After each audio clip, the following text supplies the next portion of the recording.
Hello, everyone.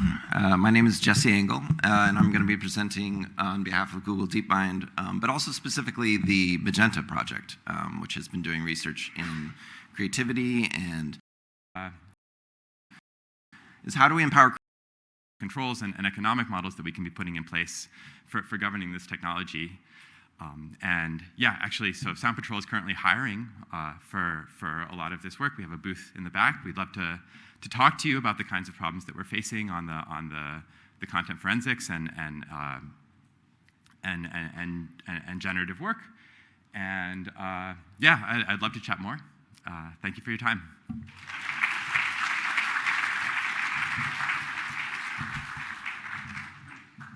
Awesome, thank you again. Next up is Google DeepMind.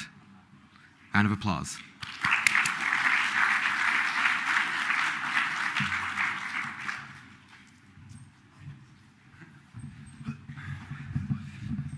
Hello, everyone.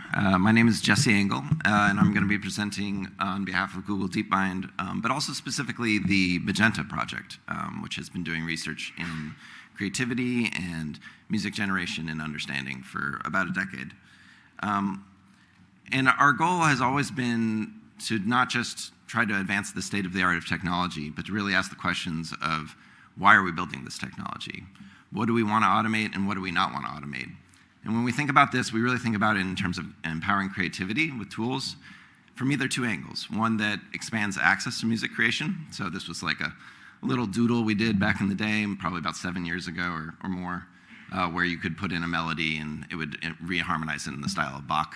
And so that was like a great way to expose people to different aspects of music education. Or enabling new forms of expression for people that already know how to play music and want to push the boundaries of what we can actually make and how we can express ourselves. And so this is this DDSP plugin that actually allows you to take what you already know how to do. You already know how to play an instrument, and then you can do real-time style transfer and timbre transfer to convert it into the sounds of different instruments, not through MIDI, but through the actual audio itself. And so when we look back on what's been some of the guiding principles for our work, we sort of ask this question, especially all the more relevant in this era when we have push-button full song generation and push-button creation, is how do we empower creativity and not just creation? And so specifically, we have these principles that we've carried through all of our work about optimizing for user agency and specifically thinking about parts of the creative process, but not the full creative process. Leave room for people to put themselves into the creative process. And then with the tools that we build, we want to respect and integrate with the existing practices, workflows, and the communities. You know, you want to bring things that people actually want to use and can evolve culture in the way that they see fit. You know, develop sub-communities and use it in their favorite DAW or how they want to play with it.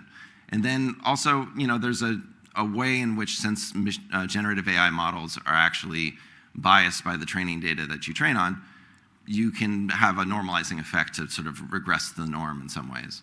So try to think about ways to leave room for the models and the things you make to be pushed outside the norm, you know, to keep it weird. You know, AI should make weird sounds. That's why we're all here. We're here to like make some strange sounds and have a lot of fun, right? And so we don't need more of the same. We can think about that as design principles. And that's guided a lot of our research throughout the about decade that we've been running. You can see a lot of the tools that we've built, like early neural synthesis and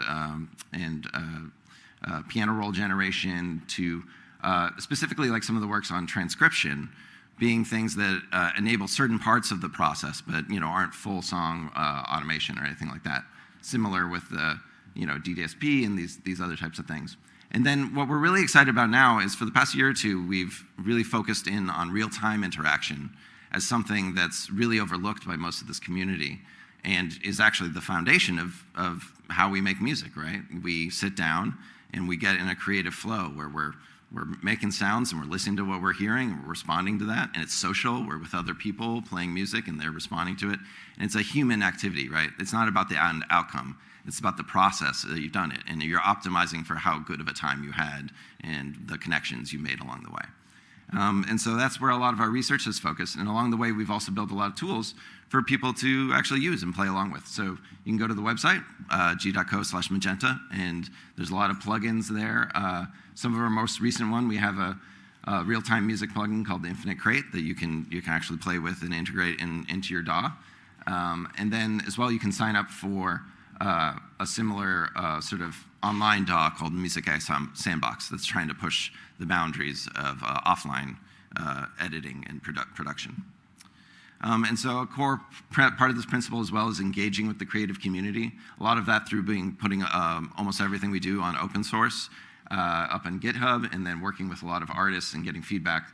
Like a lot of our most recent real-time stuff, we developed through a close collaboration with Jacob Collier, and it was really helpful to help us push the bounds of how we might think about making these tools accessible and creative. Finally, a plug for this work. Ilaria Manco is going to be talking later today, talking into more details about the real-time work.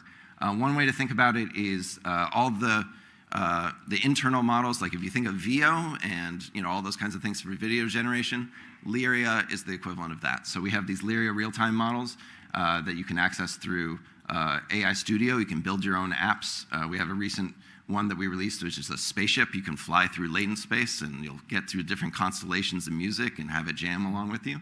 And then, like I said, the plugins. And then Magenta, as a team, we do some of that work, but we also focus a lot on open source. And so that goes to the names of the open source work that we've done too.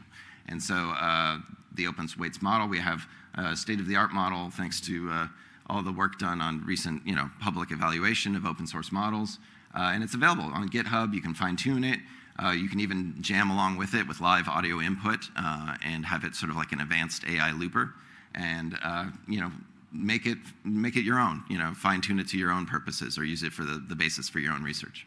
And so, yeah, please stay forward for the talk for more details.